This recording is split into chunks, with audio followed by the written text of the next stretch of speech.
ನಮ್ಮ ಹೆಂಡ್ರು ಮಕ್ಕಳು ಮನಸ್ಸು ಮಾಡಿ ಹಿಂಗೆ ತೊಂಬ ಇದು ಹೊಲ್ದಾಗ ಲಾಸ್ ಆತು, ಇದ್ರಲ್ಲಿ ಮೆಕ್ಕೆಜೋಳದ ರೇಟ್ ಹೋತು, ಉಳ್ಳಾಗಡ್ಡಿ ಹಾಳಾಗಿ ಹೋತು. ಇದರಿಂದ ಒಂದು ಸುಳ್ಳಾದ್ರೆ ಒಂದು ಸಾವುಕಾರಿಗೆ ಲೀಸಿನ ಹಣ ಕೊಡಕ್ ಬೇಕಲ್ಲ, ಹೌದು. ಆ ಉದ್ದೇಶ ಎಲ್ಲ ಹೋತ್ ಮರಿ ಅದಾವ, 5 ಹನಿಮರಿ ಅದಾವು. ಈಗ ಹೆಣ್ಮರಿ ನನ್ನ ಜೀವನಕ್ಕೆ ಏನು ಬೇಕಾಗತ್ತ ಆ ರೂಪದಾಗ ಅವನ್ನ ಒಳ್ಳೆವಿದ್ದು ಇಟ್ಕೊಂಡು ಬೇಡದು ಕೊಟ್ಟು ಮತ್ತೆ ಹೊಳ್ಳಿ ಜೋಪಾನ ಮಾಡ್ಬೇಕು, ಇವನ್ನ ಹಾಕಂತೇಳಿ ನಾವು ಅದನ್ನ ಅನುಕೂಲ ಮಾಡ್ಕೊಂಡು ಬೆಳಿಬೇಕಂತ ಮನಸ್ಸು ಮಾಡಿ ತಂದೀವ್ರಿ. ಮೆಕ್ಕೆಜೋಳ, ಹೈಬ್ರಿಡ್ ಜೋಳ, ಸಜ್ಜದ ಏನಾದ್ರೂ ಕೂಡಿಟ್ಟು ಮಿಕ್ಸ್ ಅಂತೇಳಿ ಶೇಂಗಾದ ಹಿಂಡಿ ಇಟ್ಟು ಮಿಕ್ಸ್ ಮಾಡ್ಕೊಂಡು ಹಾಕ್ತೀವಿ. ಈಗ ರೈತ ಬಾಂಧವರಿಗೆ ನಮಸ್ಕಾರ, ನಾನು ನಿಮ್ಮ ರಂಗು ಕಸ್ತೂರಿ ಮುಡುಬು. ಇವತ್ತು ನಾವು ಬಾಗಲಕೋಟೆ ಜಿಲ್ಲೆಯ ಗುಳೇದಗುಡ್ಡ ತಾಲೂಕಿನಲ್ಲಿದ್ದೀವಿ. ವಿಶೇಷವಾದಂಥ ಕೃಷಿಕರು ಆಸಂಗಪ್ಪಣ್ಣ ನಕ್ಕರಗುಂದಿ. ಕಳೆದ ಬಾರಿ ಕೂಡ ಇವ್ರ ಜೊತೆ ವಿಡಿಯೋ ಮಾಡಿದೆ. ಸುಮಾರು ಹೊಲಗಳನ್ನು ಲೀಜಿನ ರೂಪದಲ್ಲಿ ಪಡೆದು ಅದರಲ್ಲಿ ಬೆಳೆಗಳನ್ನು ಬೆಳೆದು ಜೀವನ ಸಾಗಿಸ್ತಾ ಇರ್ತಾರೆ. ಸಾಮಾನ್ಯವಾಗಿ ಇವತ್ತು ನಾಳೆ ಸ್ವಂತ ಹೊಲ ಇರೋರಿಗೆ ಹೊಲಕ್ಕೆ ಹಾಕಿದ ದುಡ್ಡನ್ನು ತೆಗೆಯೋಕ್ಕಾಗದಂಥ ಪರಿಸ್ಥಿತಿ, ಯಾಕಂದರೆ ಲೇಬರ್ ಸಮಸ್ಯೆ ಜೊತೆಗೆ ವಾತಾವರಣ ಕೈ ಕೊಡೋದು, ಇಷ್ಟೆಲ್ಲ ಸಮಸ್ಯೆಗಳಿದ್ದರೂ ಕೂಡ ಇವರು ಇನ್ನೊಬ್ಬರ ಹೊಲನ ಲೀಜಿಗೆ ಪಡೆದು ಕೃಷಿ ಮಾಡ್ತಾ ಇದ್ದಾರೆ. ಕಳೆದ ಬಾರಿ ಕೂಡ ಇವರು ವಿಡಿಯೋನ ನೋಡಿ ತುಂಬ ಜನ ಖುಷಿಪಟ್ರಿ ಮತ್ತು ಇವ್ರನ್ನ ಮೆಚ್ಕೊಂಡ್ರಿ. ಅದೇ ನಿಟ್ಟಿನಲ್ಲಿ ಇವತ್ತು ಕೂಡ ಒಂದು ವಿಶೇಷವಾದಂಥ ಉಪ ಕೃಷಿಗಳನ್ನು ಮಾಡ್ತಾ ಇದ್ದಾರೆ. ಕಳೆದ ಬಾರಿ ಕೂಡ ಕೋಳಿ ಸಾಕಾಣಿಕೆ ಬಗ್ಗೆ, ಕುರಿ ಸಾಕಾಣಿಕೆ ಬಗ್ಗೆ ಹೇಳಿದರು. ಇವತ್ತು ವಿಶೇಷವಾಗಿ ಮರಿಗಳನ್ನು ತಂದು ಅವುಗಳನ್ನು ಬೆಳೆಸಿ ಮಾರಾಟ ಮಾಡುವಂಥ ಕೆಲಸನ ಮಾಡ್ತಾ ಇದ್ದಾರೆ. ಯಾವ ರೀತಿ ಮಾಡ್ತಾ ಇದ್ದಾರೆ, ಯಾವ ವಯಸ್ಸಿನ ಮರಿಗಳನ್ನು ತರ್ತಾರೆ, ಅವ್ರನ್ನೆಲ್ಲ ಯಾವ ರೀತಿ ಪೋಷಣೆ ಮಾಡ್ತಾರೆ, ಸಂಪೂರ್ಣ ಮಾಹಿತಿಯನ್ನು ಪಡೆಯೋಣ. ನಮಸ್ಕಾರ ಅಣ್ಣ. ನಮಸ್ಕಾರ. ಮತ್ತೊಮ್ಮೆ ನಮ್ಮ ರೈತರಿಗೆ ತಮ್ಮ ಪರಿಚಯ ಹೇಳ್ರಣ್ಣ. ನಾನು ಆಸಂಗಪ್ಪ ನಕ್ಕರಗುಂದಿ ಅಂತೇಳ್ರಿ. ನಮ್ಮದು ಮೂಲತಃ ತಳ ಕಟಗಿನಹಳ್ಳಿ ಗ್ರಾಮದಿಂದ ಈ ಪರುತಿ ಗ್ರಾಮದಾಗ ಬೆಕನಾಳ ಶ್ರೀಶೈಲಪ್ಪ ಅಂತೇಳಿ ಅವ್ರ ಹೊಲ ಮಾಡ್ತಾ ಇದ್ದೇನೆ. ಲೀಜಿಗೆ ಹಾಕೊಂಡು ಮಾಡ್ತಾ ಇದ್ದೆ. ಹೌದೌದು, ಅದನ್ನು ಮಾಡ್ತಾ ಇದ್ದು ಮೂಲಕ ಅದು ಹೋದ ವರ್ಷದ ಜೂನ್ ತಿಂಗಳದಾಗ ಉಳ್ಳಾಗಡ್ಡಿ ಬೆಳೆ ಹಾಕಿದ್ವಿ, ಅದು ಲಾಸ್ ಆಯಿತು. ಒಂದಿಟ್ಟು ಮೆಕ್ಕೆಜೋಳ ಹಾಕಿದ್ವಿ, ಮೆಕ್ಕೆಜೋಳ ರೇಟ್ ಬೆಳೀತು, ಮಾರ್ಕೆಟ್ ಬರಲೇ ಇಲ್ಲ. ಆ ಕಾರಣದಿಂದ ಅದನ್ನು ಮೆಕ್ಕೆಜೋಳ ಸ್ಟೋರ್ ಮಾಡಿ ಇಟ್ಕೊಂಡು ಒಂದಿಷ್ಟು ಮರಿಗಳನ್ನು ತಂದು ಜೋಪಾನ ಮಾಡಿ ಮುಂದೆ ಏನಾಗತ್ತ ಅಂತೇಳಿ ತಂದೀವಿ. ಇನ್ನೂ ಅದರ ಅನುಭವ ಉಂಡಿಲ್ಲ, ತಂದು ಹಾಕಿವಿ, ಸಾಲ ಸೂಲ ಮಾಡಿ ತಂದು ಹಾಕಿನಿ. ತಂದು ಹಾಕೊಂಡು ಮರಿಗಳನ್ನು ಜೋಪಾನ ಮಾಡತ್ತೀವಿ. ಇದನ್ನ ಇದ ರೂಪದಾಗ ಜೋಪಾನ ಮಾಡ್ಕೊಂಡು ನಾವು ಮಾನ ಮೇಲೆ ಹಿಡಿದು ಏನೇನೋ ಅದ್ರದ್ದು ಫಲ ಉಂತೀವೋ ಅಂತೇಳಿ ಅಲ್ಲಿಗೆ ನೋಡ್ಕೊಂಡು ನಿರೀಕ್ಷೆ ಮಾಡಿದ್ ಗೊತ್ತಾಗತ್ತದದ್ದು. ಯಾಕಂದ್ರೆ ಇನ್ನೂ ಪ್ರತಿಫಲ ನಾವು ಉಂಡಿಲ್ಲ, ಈಗ ಮೇಲೆ ಉಣ್ಣೋರು ಇದ್ದೀವಿ. ಅದು ಏನಾಗತ್ತ ಅದನ್ನ ದೇವ್ರ ಮೇಲೆ ಭಾರ ಹಾಕಿ ಜೋಪಾನ ಮಾಡಕ್ ಹತ್ತೀವಿ. ಒಂದು ಕನಿಷ್ಠ 50ರಿಂದ 60 ಮರಿ ಜೋಪಾನ ಮಾಡತ್ತೀನಿ ನಾನು. ಈಗ ಎಷ್ಟು ತಿಂಗಳ ಮರಿನ ತಂದಿರಿ ನೀವು? ಎಷ್ಟು ನಾವು ನೋಡ್ರಿ 2.5-3 ತಿಂಗಳ ಮರಿ ತಂದಿನಿ ನಾನು. ಎಲ್ಲ ಹೋತ್ ಮರಿನ ಅವ್ರಿ? ಎಲ್ಲ ಹೋತ್ ಮರಿ ಅದಾವ, 5 ಹನಿಮರಿ ಅದಾವು. ಈಗ ಹೆಣ್ಮರಿ ನನ್ನ ಜೀವನಕ್ಕೆ ಏನ್ ಬೇಕಾಗತ್ತ ಆ ರೂಪದಾಗ ಅವನ್ನ ಒಳ್ಳೆವಿದ್ದು ಇಟ್ಕೊಂಡು ಬೇಡದು ಕೊಟ್ಟು ಮತ್ತೆ ಹೊಳ್ಳಿ ಜೋಪಾನ ಮಾಡ್ಬೇಕು, ಇವನ್ ಹಾಕಂತೇಳಿ ನಾವು ಅದನ್ನ ಅನುಕೂಲ ಮಾಡ್ಕೊಂಡು ಬೆಳಿಬೇಕಂತ ಮನಸ್ಸು ಮಾಡಿ ತಂದೀವ್ರಿ. ಈಗ ನೀವು 2 ತಿಂಗಳ ಮರಿ ತರ್ತಿರಲ್ರಿ, ಅದಕ್ಕ ಮರಿ ತಂದಾಗ ಯಾವ ರೀತಿ ಅದಕ್ಕೆ ಪೋಷಣೆ ಮಾಡ್ತೀರಿ, ಏನೇನು ಆಹಾರ ಕೊಡ್ತೀರಿ? ಈಗ ಅದು ನೋಡ್ರಿ ಸರ, ಈಗ 2-2.5-3 ತಿಂಗಳ ಮರಿ ನಮಗ ಕೊಟ್ಟಾರ. 4-4.5 ಸಾವಿರ ರೂಪಾಯಿ, ಲಾಸ್ಟ್ 5,000 ರೂಪಾಯಿ ತನ ತಂದಿನಿ ಮರಿ ನಾನು ಒಂದೊಂದಕ್ಕ. ಅವನು ತಂದುದಕ್ಕೆ ಏನ್ ಮಾಡಕತ್ತೀವಿ ನಾವು, ಜೋಳ ಹಾಕ್ಲಿ, ಮೆಕ್ಕೆಜೋಳ ಹಾಕ್ಲಿ, ಇದು ಸಜ್ಜಿ ಹಾಕ್ಲಿ, ಏನೋ ಸ್ವಲ್ಪ ಶೇಂಗಾದ ಹಿಂಡಿ ಹಾಕ್ಲಿ, ಹಿಂಗ ಮಾಡಿ ಜೋಪಾನ ಮಾಡಕತ್ತೀವಿ. ಮೇವೇನೇನು ಕೊಡ್ತೀರಿ? ಮೇವು ಹೊಲಕ್ಕಾಗಿ ನಾವು ಲೀಸ್ ತಗೊಂಡ್ ಹೊಲದಾಗನ ಸೆಣಬ್ ಬಿತ್ಕೊಂಡೀವಿ. ಸೆಣಬಿನ ಹಸಿರು ಕೊಡ್ತೀವಿ. ಏನು ಹೊಲದಾಗ ನಮಗೆ ಹೊಲ ಕೊಟ್ಟಾರ, ಹೊಲದಿಂದ ಕೊಡ್ಬೇಕನ್ನೋ ಉದ್ದೇಶದಿಂದ ಅವ್ನು ಜೋಪಾನ ಮಾಡಕತ್ತೀವಿ ಸರ. ನಮ್ಮ ಹೆಂಡ್ರು ಮಕ್ಕಳು ಮನಸ್ಸು ಮಾಡಿ ಹಿಂಗೆ ತೊಂಬ ಇದು ಹೊಲದಾಗ ಲಾಸ್ ಆತು, ಮೆಕ್ಕೆಜೋಳದ ರೇಟ್ ಹೋತು, ಉಳ್ಳಾಗಡ್ಡಿ ಹಾಳಾಗಿ ಹೋತು. ಇದರಿಂದ ಒಂದು ಸುಳ್ಳಾದ್ರೆ ಒಂದು ಸಾವುಕಾರಿಗೆ ಲೀಸಿನ ಹಣ ಕೊಡಕ್ ಬೇಕಲ್ಲ, ಆ ಉದ್ದೇಶದಿಂದ ಇವನ್ನೆಲ್ಲ ಮಾಡಿಕೊಂಡು ಇವನ್ನ ಜೋಪಾನ ಮಾಡಿ ಏನಾಗತ್ತ ಅಂತೇಳಿ ಇನ್ನೂ ಅದ್ರ ಸುಖ ಉಂಡಿಲ್ಲ ನಾವು. ಈಗ ಮಾಡಿ ನೋಡ್ರಿ ಇದಾಗ. ಈಗ ಎಷ್ಟು ತಿಂಗಳು ಇದಕ್ಕೆ ಸಾಕ್ಬೇಕಾಗ್ತದ್ರಿ? ಇವನ್ನ ಸಾಧಾರಣ ಇನ್ನೊಂದು 6 ತಿಂಗಳ ಹಿಡಿಬೇಕನ್ನೋ ಆಸೆ ನಮ್ದು. 6 ತಿಂಗಳ ಅಲ್ಲಿ ತನ ಎಷ್ಟು ಖರ್ಚು ಬರ್ಬೋದು ನಿಮ್ಗ? ಈಗ ಅದು ಖರ್ಚು ಮಾಡಿಂದ ಗೊತ್ತಾಗ ಸರ, ಅಂದಾಜಿನ ಮ್ಯಾಗ ಅದ್ರ ಜಗತ್ತ ಹೇಳಿದ್ರ ಅವ ಜಗತ್ತ. ಯಾಕಂದ್ರ ಖರ್ಚು ಮಾಡ್ಕೊಂತ ಬಂದೀವಿ. 4,500 ರೂಪಾಯಿದಾಗಂತ ಮರಿ ತಂದಿವಿ. ಈಗ ಅದು ಇನ್ನು 4ರಿಂದ 5 ತಿಂಗಳ ನಾವು ಜೋಪಾನ ಮಾಡ್ಬೇಕಾಗತ್ತ.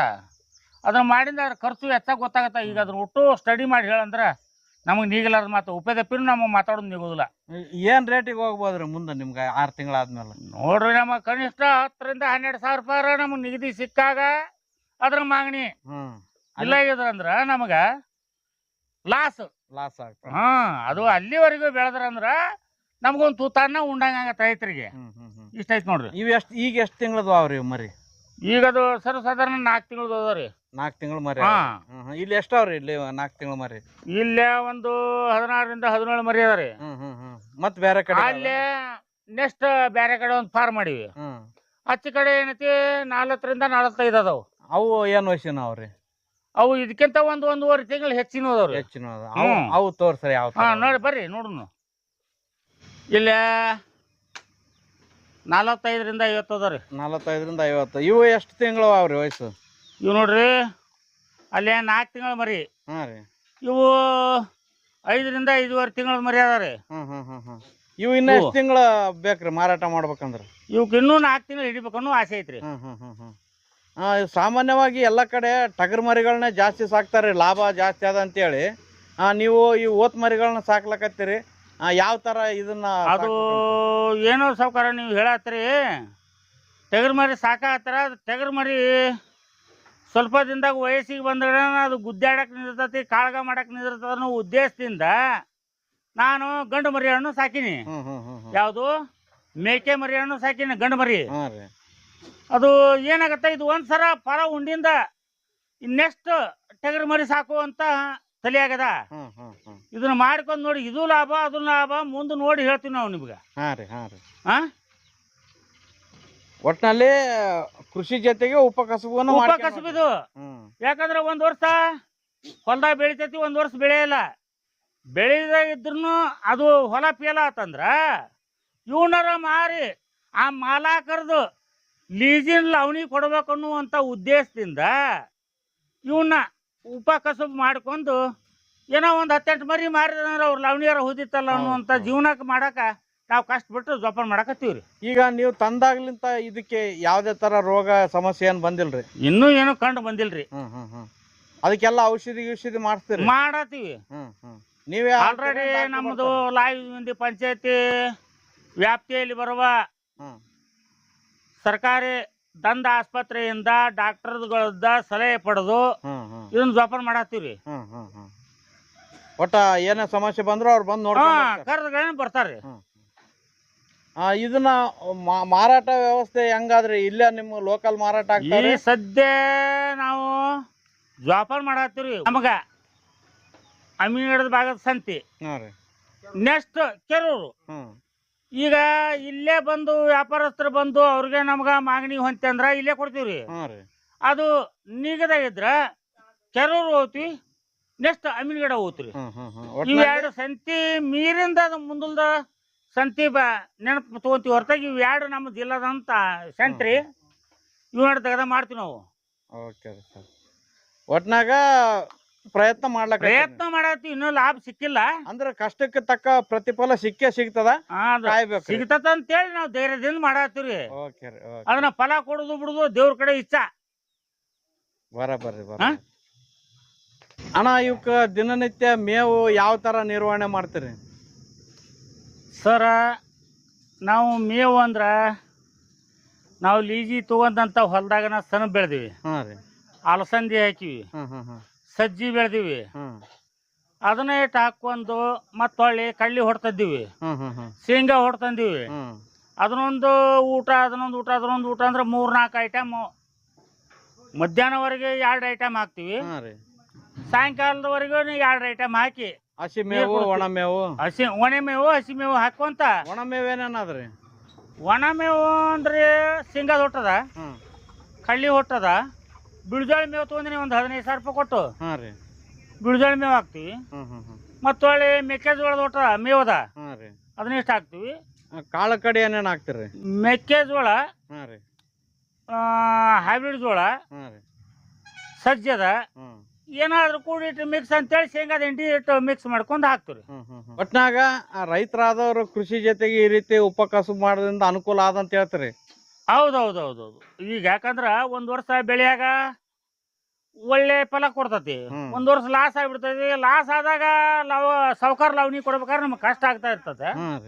ಆ ಉದ್ದೇಶದಿಂದ ಇವನ್ನೇನೋ ಒಂದು 18 ಮಾರ್ಕೊಂಡ್ರಂದ್ರೆ ಸಾವುಕಾರ ಲಾವಣಿಯಾರ ಕರೆಕ್ಟ್ ಆಗತ್ತಲ್ಲ ಅಂತೇಳಿ ನಾವು ಸಾಲ ಸೂಲ ಮಾಡ್ಕೊಂಡು ಇದನ್ನೊಂದು ತಟಗ ತಯಾರು ಮಾಡ್ಕೊಂಡು ಕುಂತೀವಿ ನೋಡಿ ಸರ್. ಈಗ ನೋಡಿ ಸರ, ನಾವು ಮಾಡಾಕತ್ತಿದ ಉದ್ದೇಶ, ನಾವು ಹೋದ ವರ್ಷ ಲಾಸ್ ಆಗಿ ಸಾವುಕಾರ ಲಾವಣಿ ಕೊಡ್ಬೇಕಾರೆ ಹೊತ್ತು ನಿಂತು ಸಾಲ ಸೂಲ ಮಾಡಿ ಕೊಟ್ಟು ಅದನ್ನ ಊಟ ಇದನ್ನು ಮಾಡೋದಕ್ಕಿಂತ ಈಗ ಅಲ್ಲಿ ಇಲ್ಲಿ ಮಾಡಿದ್ದು ನೋಡ್ಕೊಂಡು ಬಂದು ನಾವು ಇದರಿಂದ ಏನೋ ನಮ್ಗೆ ಅನುಕೂಲ ಆದೀತು, ಸಾವುಕಾರಿಗೆ ತೊಂದರೆ ಅಲ್ಲಾರ್ದ ನಮಗೂ ತೊಂದರೆ ಅಲ್ಲಾರ್ದಂಗೆ ಅನುಕೂಲ ಆದಿತ್ತಂತ ಮಾಡೀವಿ. ಇನ್ನೂ ಅದರ ಲಾಭ ನಾವು ಉಂಡಿಲ್ಲ. ಉಣ್ಲಾರ್ದ ನಾವು ಇಷ್ಟು ಬೆನಿಫಿಟ್ ಇದೆ ಅಂತ ನಾವು ಯಾರಿಗೂ ಹೇಳ್ಕೊಳಕ್ ಸಾಧ್ಯ ಇಲ್ಲ. ಉಂಡಿಂದ ಒಂಥರ ಹಿಂಗೆ ಸುಖ ಸಿಕ್ಕತ್ತಂತ ನಾವು ಮುಂದೆ ಮಾತಾಡೋಕೆ ಸಾಧ್ಯ ಅದ. ಇನ್ನು 6 ತಿಂಗಳ ಹೋಗ್ಲಾರ್ದ ಈ ಸುದ್ದಿ ನಾವು ಮಾತಾಡಕ್ ತಯಾರಿಲ್ಲ. ಇವನು ಜೋಪಾನ ಮಾಡ್ತೀವಿ. ಆಮೇಲೆ ನಮ್ಮ ನೆರೆಹೊರೆಯವ್ರಿಗೂ ಹೇಳ್ತೀವಿ, ಹಿಂಗೆ ಮಾಡಿದಾಗನ ಅನುಕೂಲ ಆಗತ್ತಾ, ಹಿಂಗೆ ಐತಿ, ಇದೇ ರೀತಿಯಾಗ ನೀವು ಕೂಡಿ ಬಾಳೆ ಮಾಡೋಣ ಅಂತೇಳಿ ಹೇಳಕ್ಕೊಂದು ಮಾರ್ಗದರ್ಶನ ಕೊಡ್ತೀವಿ ಅಲ್ಲಿಗೆ ಮುಂದೆ. ನೋಡಿ ಸರ, ನಾನು ಮಾಡ್ಬೇಕಾದ್ರೆ 4, 5, 10 ಇಷ್ಟ ಜೋಪಾನ ಮಾಡ್ಕೊಂತ ಬಂದವ. ಅದರಿಂದ ಯಾವ್ದೇ ರೀತಿಲಿದ್ದ ನಮ್ಗೆ ಲಾಸ್ ಆಗಿಲ್ಲ. ಈಗ ಏನೋ ಕಷ್ಟ ಕಾಲದಾಗ ನಮ್ಗ ಕೈ ಹಿಡಿತಾವ, ನೆರವಾಗಿ ನಿಂದಿರ್ತಂತ ಹೇಳಿ ಇದನ್ನ ಸಾಯ್ಕೊಂಡು ಜೀವನ ಮಾಡತ್ತೀವ್ರಿ. ಈಗ ಅದು ಸ್ವಲ್ಪ ನಾವು ಉಂಡ್ಕೊಂತ ಬಂದೀವಿ. ಈಗ ಹೆಚ್ಚಿನ ಫಲ ಇಂದಿವರೆಗೂ ಪಡೆದವ್ರಲ್ಲ. ಈಗೇನು ಹೆಚ್ಚಾಳ್ತಿ ಮಾಡೀನಿ, ಅದನ್ನ ಮಾಡಿಂದ ಈಗ ಇನ್ನೊಮ್ಮೆ ಉಂಡಿಂದ ಅದ್ರ ಮಾಹಿತಿ ನಿಮ್ಗ ನಾ ಕೊಡ್ತೀನಿ.